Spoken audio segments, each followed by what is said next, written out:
Hello, this is Spellbinder with this report from Newsmax. Look like Krugman says we need death panels and a VAT tax that will fix our debt crisis. Sunday, November 14, 2010. Economist and New York Times columnist Paul Krugman says the only way the U.S. will get rid of its debt crisis under control is by the use of death panels and a national sales tax. That's right. It's time for you to die. It's Logan Run time. When are they going to start implanting the little crystal that turns red on your palm of your hand? Oh, man. And when that turns, you must go to carousel and go poof as you rise up into the air. Yes, this is about what the death panel is all about. Get rid of Grandma and Grandpa. It's time for them to go, according to these crazies. Oh man, these eugenicists or whatever you want to call them. Agenda 21 specialist, I guess. He's another one of these nuts that think that we got to get rid of people. It says the national sales tax, referred to as a value-added tax, which government across Europe use widely, will help cut the U.S. deficit, Krugman says or argues. Krugman made his comments on ABC's The Week with Christine Amanpour during a roundtable discussion about the economy and recent findings of the U.S. Debt Reduction Commission. Here's the key excerpt. It says, some years down the pike, we're going to get the real solution, which we're going to be a combination of death panels and sales tax. It's going to be that we're actually going to take Medicare under control, and we're going to have to get some additional revenue, probably from a VAT. But it's not going to happen now. Oh no, but these socialists and commies want it because it's controlling you. It's more control. A VAT tax is the worst thing. You know what a VAT tax is? That's like a boat that's created by one company gets a tax on it. That boat is then used in a car that gets a tax on it. Then that car has other parts that are pretty soon a car that costs maybe $15,000 is suddenly costing $30,000 to $40,000 because of the VAT tax on it.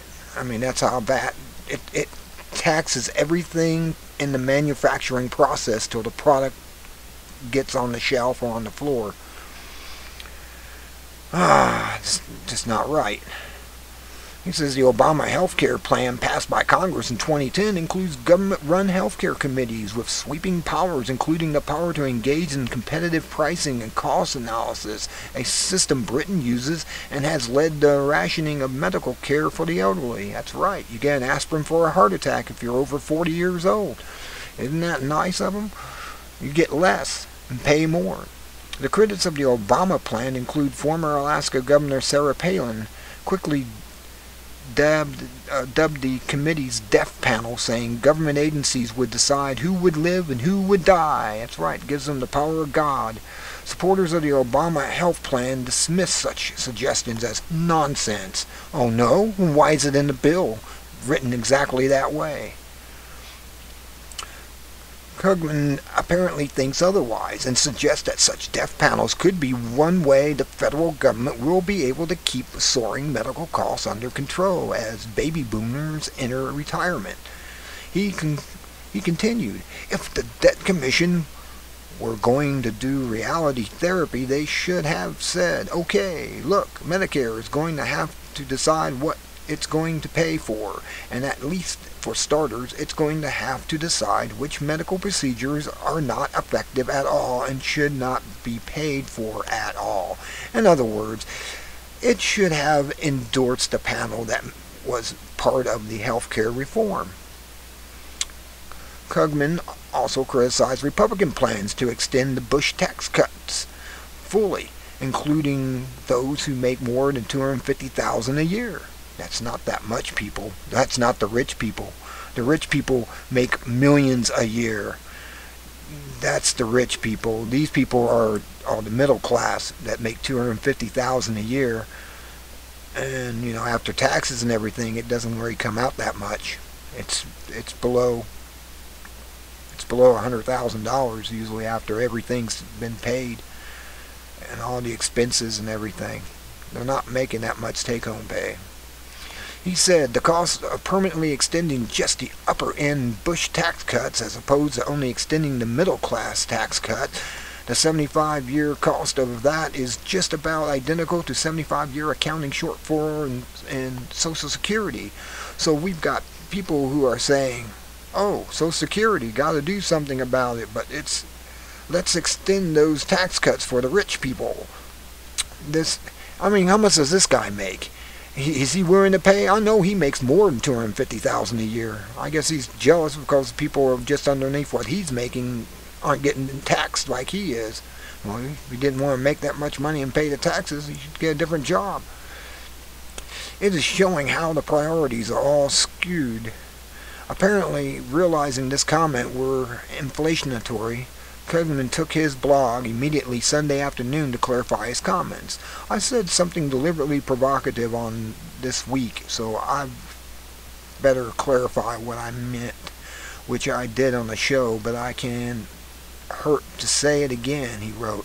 So what I said is that the eventual resolution of the deficit problem both will and should rely on death panels and sales tax. What I meant is, A, healthcare costs will have to be controlled, which will surely require having Medicare and Medicaid decided what they're willing to pay for. Not really death panels, of course, but consideration of medical effectiveness and at some point how much we're willing to spend for the extreme care. B, we'll need more revenue, several percent of the GDP, which might most plausibly come from a value-added tax. Wow. And if we do these two things, we're most of the way towards a sustainable budget. They're back to that word, sustainability, means population reduction. He then provided a link to a June 20 column in which he also described death panels, but only in a passing and in a mocking way. The column is actually about budget deficits. What he doesn't say is that he has written at least a half a dozen columns repeatedly referring to the death panels the last year in an ongoing effort to malign Palin and other conservatives. Krugman also conceded his solution may be politically impossible, but he added, I believe that someday, maybe in the first Chelsea Clinton administration, it will actually happen. Boy, they already got their rulers lined up. Even Chelsea now is in for being tapped on the shoulder to become president. No one votes for anyone. You people know that. They are put in office. Oh man, this is just great, isn't it? Don't you love these people? Come from a value-added tax. You know what B is? We do what Ron Paul said to do. We bring 180 bases of people, close these bases across the world. That's no threat to us in these countries. Bring all them troops home, keep paying them and let them spend the money in this country, and we would become a powerful country again. Their paychecks, see, maintaining those bases costs millions of dollars they pay to these countries. Millions, if not trillions of dollars. That's out to these 180 countries out there that they pay just to have the base there. So that's trillions of dollars we could bring back home. And if we keep the troops here and keep paying them, they would be spending the money in our country and not some foreign country. I'm telling you people, it doesn't take a rocket scientist to fix things. These people want to take everything you own and give you an allowance. That's what they're up to. Well, until next time, this is Spellbinder with a report on this article. We got to keep an eye on them. They're getting scary out there. Be good, or be good at it. Good day.